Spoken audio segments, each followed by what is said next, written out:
දවස් දෙකක් තිස්සේ වහිනවා. මම මේ කම්පැනි එකේ අවුරුදු 5ක් තිස්සේ වැඩ කරන්නේ. අපි අවුරුදු 3ක් තිස්සේ ආදරය කරන්නේ.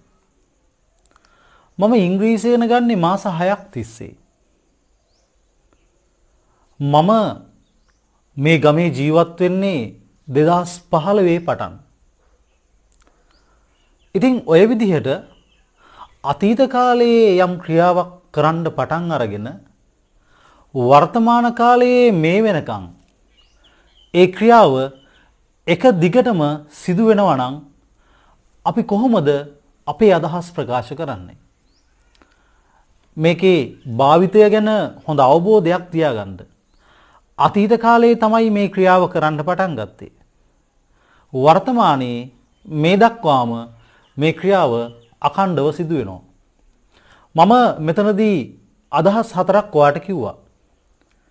එක අදහසක් තමයි දවස් දෙකක් තිස්සේ වහිනවා. ඒ කියන්නේ දවස් දෙකකට කලින් වහින්න පටන් ගත්තේ තාමත් වහිනවා. මම මේ කම්පැනි එකේ අවුරුදු 10ක් තිස්සේ වැඩ කරන්නේ. අවුරුදු 10කට කලින් තමයි මම මේ කම්පැනි එකට ජොයින් වුනේ. හැබැයි තාමත් මම මේ කම්පැනි එකේ වැඩ. මම මාස 6ක් තිස්සේ ඉංග්‍රීසි ඉගෙන ගන්නේ. මාස 6කට කලින් තමයි මම ඉංග්‍රීසි ඉගෙන ගන්න පටන් ගත්තේ. තාමත් මම ඉගෙන ගන්නවා. ඉතින් ඔහොම අදහසක් ඔයා කියන්නේ කොහොමද? ඒක තමයි අද ඔයාලා මේ වීඩියෝ එකෙන් ඉගෙන ගන්න යන්නේ. අපි බලමු කොහොමද මේකේ වාක්‍ය නිර්මාණය කරන්න කියලා. මෙතනදී I, you, we, they, friends, teachers, doctors ඔය වගේ නාමපදත් එක්ක අපි භාවිතා කරනවා have been. have විතරක් නෙමෙයි have been. ඊට පස්සේ she, he, it, amal, nimal, father, mother, brother, teacher, doctor ඔය වගේ ඒකවචන නාමපදත් එක්ක අපි භාවිතා කරනවා has been. ඔයාට ස්ක්‍රීන් එකෙත් ඒක ඉතාමත් පැහැදිලිව දැක ගන්න පුළුවන්. ඊට පස්සේ මේ have been සහ has been වලින් පස්සේ අපි භාවිතා කරන ක්‍රියාපදයට එකතු කරන්න ඕනේ ing. ඊටත් පස්සේ අපි ඒකට එකතු කරන්න ඕනේ for කියන වචනේ. එහෙම නැත්නම් since කියන වචනේ. ඊට පස්සේ අපි මේ ක්‍රියාව කරන්නේ කොච්චර කාලයකද? අවුරුදු 2ක්ද, මාස 6ක්ද, අවුරුදු 5ක්ද, දවස් 2ක්ද? ඒ කාලය අවසානට එකතු කරන්න ඕනේ. ඉතින් මේ ක්‍රමයට තමයි මේ වාක්‍ය අපි නිර්මාණය කරන්නේ. අපි මුලින්ම කිව්වා දවස් දෙකක් තිස්සේ වහිනවා කියලා. වැස්ස කියන වචනේත් එක්ක අපි භාවිතා කරන්නේ it. වාක්‍යයේ මුලට it එන්නේ. එහෙනම් it has been, B-E-E-N. it has been එකතු වෙන්න ඕනේ. ඊට පස්සේ වහිනවට කියන ක්‍රියාපදේ තමයි rain. ඒ rain වලට ing එකතු වෙන්න ඕනේ. it has been raining for 2 days. අර තිස්සේ කියන අදහස තමයි for වලින් දෙන්නේ. දවස් දෙකක් 2 days වලින් දෙනවා. එහෙනම් මේ අදහස අපි ප්‍රකාශ කරන්නේ ඉංග්‍රීසි වලින් it has been raining for 2 days. දවස් දෙකක් තිස්සේ වහිනවා. මේක ඔය ව්‍යාකරණ පිළිබඳව ටිකක් උගන්වන පොත්වල එහෙම තියෙනවා. සමහරට ඔයාලට හම්බෙයි දවස් දෙකක් තිස්සේ වහිමින් තිබෙනවා කියලා. ඒත් හරි. සරල සිද්ධිය තමයි අරක. දවස් දෙකකට කලින් වහින්න පටන් ගත්තා තාමත් වහිනවා. සමහර කඩින් කඩ වහිනවා වෙන්නත් පුළුවන්. හැබැයි වහිනවා. ඕකේ රයිට්. එතකොට අපි තව වාක්‍යයක් ඉගෙන ගත්තා. මම අවුරුදු 10ක් තිස්සේ මේ කම්පැනි එකේ වැඩ. නැත්නම් අවුරුදු 10ක් තිස්සේ මේ කම්පැනි එකේ වැඩ කරමින් ඉඳලා තියෙනවා. අවුරුදු 10කට කලින් තමයි කම්පැනි එකට ජොයින් වුනේ. තාමත් මම මේ කම්පැනි එකේ වැඩ කරනවා. එතකොට මේ වාක්‍යය හදන්න ඕනේ I have been. මම අර මුලින්ම කිව්වා වගේ I එකත් එක්ක have been එන්නේ. it එකත් එක්ක කලින් එක්සැම්පල් එකේ has been ආවේ. දැන් I have been. ඊට පස්සේ වැඩ කරනවාට අපි කියන ක්‍රියාව තමයි work. ඒකට එකතු කරන්න ඕනේ ing. එහෙනම් I have been working. වැඩ කරන්නේ කොහෙද? මේ කම්පැනි එකේ. ඒ කියන්නේ කම්පැනි එක තුල. In this company. I have been working in this company. අවුරුදු 10ක් තිස්සේ 30 කියන අදහස දෙන්නේ for වලින්. අවුරුදු 10ක් 10 years. දැන් ඔය ඔක්කොම ටික අපිට එකතු කරන්න ඕනේ අපේ අදහස නිවැරදිව කියන්න. I have been working in this company for 10 years. I have been working in this company for 10 years. මම අවුරුදු 10ක් තිස්සේ මේ කම්පැනි එකේ වැඩ කරනවා. එහෙම නැත්නම් ව්‍යාකරණ පොත්වල තියෙන විදිහට I have been working in this company for 10 years කියන්නේ මම අවුරුදු 10ක් තිස්සේ මේ කම්පැනි එකේ වැඩ කරමින් ඉඳලා තියෙනවා. ඉතින් එහෙම කියනවට වඩා අපි ප්‍රායෝගිකව අපේ ජීවිතය කියන්නේ මම අවුරුදු 10ක් තිස්සේ මේ කම්පැනි එකේ වැඩ කරනවා කියලායි.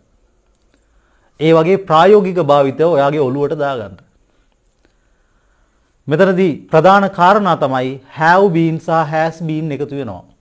ඊට පස්සේ have been has been වලින් පස්සේ භාවිතා කරන ක්‍රියාපදයට ing එකතු කරන්න ඕනේ. ඊට පස්සේ තිස්සේ කියන අදහස આવොත් අවුරුදු 5ක් තිස්සේ දවස් 2ක් තිස්සේ එතකොට වාක්‍යයට for කියන අදහස එනවා. පටන් කියන අදහස આવොත් ඒ වාක්‍යය ඇතුළට for වෙනුවට since කියන අදහස එනවා. 2005 පටන් 2010 පටන් ගිය සතියේ පටන් පොඩි කාලේ පටන් සිට එතකොට since right අපි තව උදාහරණ කීපයක් සාකච්ඡා කරලා බලමු. ඒත් එක්කම මම ඔයාලට උදාහරණයක් කිව්වා අපි මේ ගමේ ජීවත් වෙනවා අවුරුදු 20ක් තිස්සේ. එහෙනම් අපි නම් we have been have විතරක් නෙමේ b double e n එකතු වෙන්නත් ඕනේ.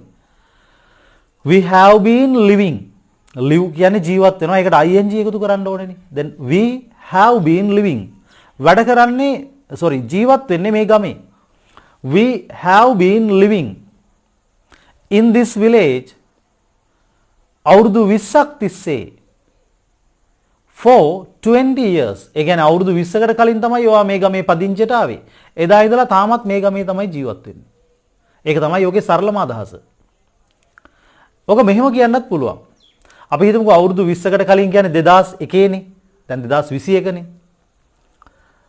එතකොට ඔයා කියනවා මම 2001 පටන් මේ ගමේ ජීවත් වෙනවා. නැත්නම් 2001 ඉඳලා 2001 සිට මේ ගමේ ජීවත් වෙනවා. I have been living in this village since 2001. අන්න for තිබ්බ තැනට එතන එන්නේ since. ඒකේ මම කලින් කිව්ව example එකේ කිව්වේ I have been living in this village for 20 years කියලා. ඒ අවුරුදු 20ක් තිස්සේ. දැන් කියන්නේ 2001 පටන් කියලා 30 නෙමෙයි. එකම දේ තමයි සිද්ධ වෙලා තියෙන්නේ. හැබැයි අර 30 කියන්න for ආවා පටන් කියන්න since එනවා. එතකොට එන්නේ I have been living in this village නැත්නම් we have been living in this village since 2021. since 2001. 2001 පටන්. මේක අපි භාවිතා කරොත් එහෙනම් එන්නේ we have been living in this village for 20 years. ඒ අවුරුදු 20ක් තිස්සේ. ඒකම we have been living in this village since 2001. 2001 පටන්. ඉතින් ඔයාලට පැහැදිලිව තියෙනම් කොහොමද මේක මේ භාවිතයට ගත්තේ කියලා. ඉතින් ඔයා කරන රස්සාවේ ඔයාට තියෙන අත්දැකීම ගැන කියන්න. මේක භාවිතා කරන්න පුළුවන්. ඒක තමයි මම අර මුලින්ම හදලා පෙන්නුවේ. ඔයා කියනවා මම මේ කම්පැනි එකේ අවුරුදු 10ක් තිස්සේ වැඩ. ඒකෙන් කියන්නේ ඔයාට අවුරුදු 10ක ඒ කම්පැනි එකේ එක්ස්පීරියන්ස් තියෙනවා කියලානේ. අත්දැකීම් තියෙනවා කියලානේ. ඉතින් ඔයා මේ ක්‍රමේ හොඳට ඔළුවේ තියාගන්න. I have been working in this company for 10 years. ඒක ඉතාමත් වැදගත් වෙයි ඔයාට ඔයාගේ ඉංග්‍රීසි භාෂාව ප්‍රායෝගිකව හසුරවන්න යද්දී. එතකොට අපි හිතමුකෝ ඔයා කියනවා මම පැය දෙකක් තිස්සේ ඩ්‍රයිව් කරනවා. ඒ කියන්නේ පැය දෙකකට කලින් තමයි ඔයා ඩ්‍රයිව් කරන්න පටන් ගත්තේ. තාමත් ඩ්‍රයිව් කරනවා. ක්‍රියාපදවනවා. Then I have been driving for 2 hours. I have been driving for 2 hours. අපි හිතමුකෝ ඔහු කියලා. ඔයත් එක තව කෙනෙක් යනවා වාහනේ. ඒ කෙනා තමයි වාහනේ ඩ්‍රයිව් කරන්නේ. ඔහු. නැත්නම් නිමල්. අපි නිමල් ගමුකෝ. නිමල් have been කියන්නේ නැහැ. Nimal has been driving for 2 hours. Nimal පැය දෙකක් තිස්සේ වාහනේ පදවනවා. එහෙම නැත්නම් පදවමින් ඉඳලා තියෙනවා කියලාත් කියන්න පුළුවන්. ඒත් එච්චර ලොකු සංකීර්ණ දේවල් ඔළුවට අරගෙන කියන්න යන්න එපා. පදවමින් ඉඳලා තියෙනවා. එහෙම කියන්න යන්න එපා පදවනවා. ඉතින් ඇතිනේ ඔයගේ අදහස කිව්වම සරලවම කෙනෙකුට තේරෙන්න. එතකොට කෙනෙක් තේරුම් ගන්නවා රයිට් මෙයා පැය දෙකකට කලින් තමයි ඩ්‍රයිව් කරන්න පටන් අරන් තියෙන්නේ. තාමත් මෙයා ඩ්‍රයිව් කරනවා. ඒක තමයි මේකෙන් දෙන අදහස කියලා ඕන කෙනෙක්ට තේරුම් ගන්න පුළුවන්. රයිට්. එතකොට ඔයා කියනවා මේ එයාලා උදේ ඉඳලා ක්‍රිකට් ගහනවා. එහෙමනේ අපි කියන්නේ ප්‍රායෝගිකව. එයාලා උදේ ඉඳලා ක්‍රිකට් ගහනවා. අද උදේ ඉඳලා ක්‍රිකට් ගහන්නේ. එයාලා නම් they have been ගහනවාට කියන්නේ සෙල්ලම් කරනවා කියන අදහසනේ ඔගෙන් දෙන්නේ. එහෙනම් they have been playing cricket. අද උදේ ඉඳලා නැත්නම් උදේ පටන් since today morning නැත්නම් since this morning. එහෙනම් they have been playing cricket since this morning. එයාලා අද උදේ ඉඳලා ක්‍රිකට් ගහනවා නැත්නම් ක්‍රිකට් සෙල්ලම් කරනවා. සමහරලාට ඔන්න දෙමව්පියෝ පොඩි අයට අර හිමේ බයිනවා මේ ඔයා දැන් පැය දෙකක් තිස්සේ ටීවී බලන්නේ හරිද? ගිහිල්ලා පාඩම් කරන්න. නැත්නම් ඔයා පැය 4ක් තිස්සේ දැන් ටීවී බලන්නේ හරිද? ඔයා පැය 4ක් විතර දැන් ටීවී බලන්නේ ගිහිල්ලා පාඩම් කරන්න. එතකොට ඔයා පැය 4ක් තිස්සේ ටීවී බලනවා. නැත්නම් බල ඉඳලා තියෙනවා. බලමින් ඉඳලා තියෙනවා. පැය 4කට කලින් තමයි ටීවී එක ඔන් කරේ තාම ටීවී එක බලනවා. පැහැදිලිද? එතකොට එයා කියන්න ඕනේ you have been watching TV for 4 hours. 4 hours. 4 කියන්නේ 30 4 hours පැය 4ක්. You have been watching TV for 4 hours. ඒත් එකම සමහරලාට කියනවා දුව දැන් පැය දෙකක් තිස්සේ නිදි. පැහැදිලිද? ගිහිල්ලා යාව හැරවන්න. එතකොට දුව පැය දෙකක් තිස්සේ නිදි. Our daughter අපේ දුව නම් our daughter has been sleeping for 2 hours. ගිහිල්ලා යාට හැරවන්න නැත්නම් ගිහිල්ලා යාට කෝල් කරන්න අඬ ගහන්න. Go and call her. ගිහිල්ලා යාට අඬ ගහන්න. Call her. Go and call her. Right. ඊට පස්සේ කලින් එක්සැම්පල් එකේ මම කිව්වේ you have been watching TV for 4 hours. Go and study. ගිහිල්ලා ඉගෙන ගන්න, ගිහිල්ලා පාඩම් කරන්න. ඉතින් ඔය වගේ අදහස් තමයි අපි මේකත් එක්ක ප්‍රායෝගිකව භාවිතා කරන්න ඕනේ. පැහැදිලිද? එතකොට අම්මා අපි කියනවා මේ අම්මා දැන් පැය භාගයක් තිස්සේ උයනවා. පැය භාගයක් නම් විනාඩි 30ක්. for 30 minutes. Mother has been cooking for 30 minutes. Mother has been cooking for 30 minutes. අම්මා පැය භාගයක් තිස්සේ උයන්නේ. එහෙම නැත්නම් අම්මා පැය දෙකක් තිස්සේ උයන්නේ. Mother has been cooking for 2 hours. මේක තමයි මේකේ ප්‍රායෝගික භාවිතය. ඉතින් ඇත්තටම මේ පාඩමට ඉංග්‍රීසි වල ලෙසන් එකක් තියෙනවා. මම ඒකට නමක් දීලා තියෙනවා. මොකද්ද මේ නම කියලා. ඉතින් නම වැඩක් නෑ ඔයාට. ඒක මම මේ ඩිස්ක්‍රිප්ෂන් එකේ දාලා තියෙනවා. අවශ්‍ය නම් නම බලන්න පුළුවන්. මොකද්ද මේ නම කියලා. ඉතින් අපි කෙනෙකුට ඕකෙන් වාක්‍යයක් කිව්වම අහන්න නෑනේ රයිට්. ඔයා කියපු පාඩමේ ඔයා කියපු වාක්‍යය අදාළ නමක මට කියන්නකෝ කියලා. මේකේ ප්‍රායෝගික භාවිතය ගන්න. ලැන්ග්වේජ් එක ප්‍රායෝගිකව ඉගෙන ගන්න. ඒක වැරදි හරි කතා කරන්න. ඒක තමයි වෙන්න ඕනේ. වැරදුනාට කිසි ප්‍රශ්නයක් නැහැ. ඔයාට සිංහල භාෂාවෙන් කිසිම වැරද්දක් නැතුව පිරිසක් ඉදිරියේ කතා කරන්න පුළුවන්ද? එක වචනයක්වත් වරදින්න නැතුව අඩු ගානේ ගාලා එහෙම පොඩ්ඩක් ගොත ගැහෙන්නවත් නැතුව ඔයාට කතා කරන්න පුළුවන්ද? වර්ධින්නේ නැතුව අඩු ගානේ වචනයක්වත් අමතක නොවි ඔයාට සිංහල භාෂාවෙන් පිරිසක් ඉදිරියේ කතා කරන්න පුළුවන්ද? එහෙනම් ඇයි ඔයා ඉංග්‍රීසි භාෂාවේ ඔයාගේ අතින් වෙන වැරදි ගැන දුක් වෙන්නේ? මුලින් වැරදි කරන්න. වැරදි කතා කරන්න. හැබැයි කාලයක් එක්ක ඒව හදාගන්න. හැමදාම ඔයා කරපු මිස්ටේක් ටික එහෙමම පවත්වගෙන යන්න නෙමෙයි වෙන්න ඕනේ. ඔයා මේ ඉගෙන ගන්න දේවල් ප්‍රැක්ටිකලි භාවිතා කරලා ඒවා වැරදි හරි කතා කරන්නයි ඕනේ. තේරුණාද? එතකොට තමයි ඔයා ඉගෙන ගත්ත වෙන්නේ. එහෙම නැත්නම් ඔයා මාස 4කට කලින් හිටපු විදිහටම මාස 4කට කලින් ඉංග්‍රීසි කතා කරපි වැරදි විදිහටම අදත් කතා කරනවා නම් වැඩක් නැහැ. මම කියන්නේ මුලින් කතා කරද්දී ඇති තරම් වරදි. ඒක කාලයත් එක්ක ඔයා හදාගන්න. ඒක තමයි වෙන්න ඕනේ. හරියට ඉගෙන ගන්න, හරියට ප්‍රායෝගිකව භාවිතා කරන්න. right. අපි තව වාක්‍ය උදාහරණ ටිකක් සාකච්ඡා කරලා බලමු. දැන් ගොඩක් වෙලාවට කියනවානේ ඔයා දැන් පැය දෙකක් තිස්සේ ඔය ෆෝන් එක පාවිච්චි කරන්නේ. ගිහිල්ලා නිදා ගන්න. You have been using your phone for 2 hours. Go and sleep. ගිහිල්ලා නිදා ගන්න. You have been using your phone for 2 hours. Now enough. දැන් ඇති. Now enough. Go and sleep. ගිහිල්ලා නිදා ගන්න. නැත්නම් ගිහිල්ලා නාන්න. Go and shower. Go and shower. Go and take a wash. Go and bathe. ඔය අදහස් කියන්න පුළුවන්. You have been using your phone for 2 hours. Now enough. දැන් ඇති. Go and shower.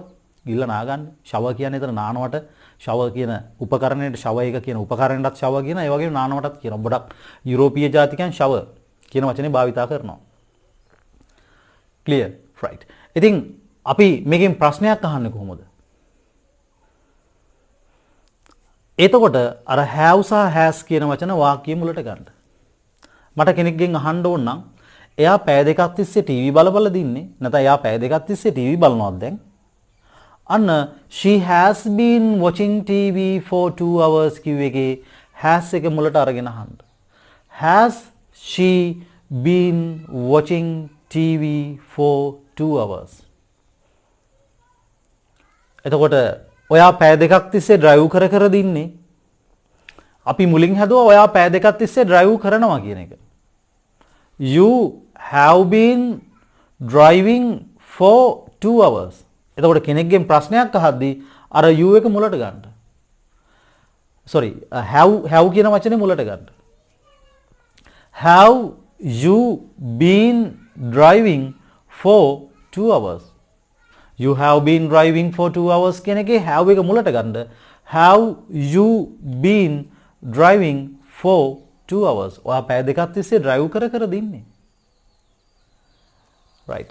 එතකොට එයා කියනවා නෑ මම පැය දෙකක් තිස්සේ drive කර නෙමෙයි ඉන්නේ. I haven't been driving for 2 hours. I haven't been driving for 2 hours. එයාට එතකොට උත්තරේ දෙන්න පුළුවන් එහෙම. මම පැය දෙකක් තිස්සේ drive කර නෙමෙයි ඉන්නේ. මම දැන් පැය 3ක් තිස්සේ drive කර ඉන්නේ. I haven't been driving for 2 hours. I have been driving for 3 hours. මම පැය දෙකක් තිස්සේ නෙමෙයි drive කර ඉන්නේ. මම පැය 3ක් තිස්සේ drive කර ඉන්නේ. පැහැදිලිද? right. එතකොට මේ දේවල් මේ විදිහට ප්‍රායෝගිකව භාවිතා කරපුවම ඔයාට ඇත්තටම පැහැදිලි වෙයි ඔයා ඉංග්‍රීසි ඉගෙන ගන්නවා කියලා. ඔයා මේවා භාවිතා කරනවා කියලා ඔයාට තේරෙයි. right. ඉතින් මේ වගේම තවත් ප්‍රායෝගික ඔයාගේ දැනුම හොඳින් වැඩි කරගන්න පුළුවන් වෙන කොටසක් එක්ක අපි හම්බෙමු. See you and goodbye.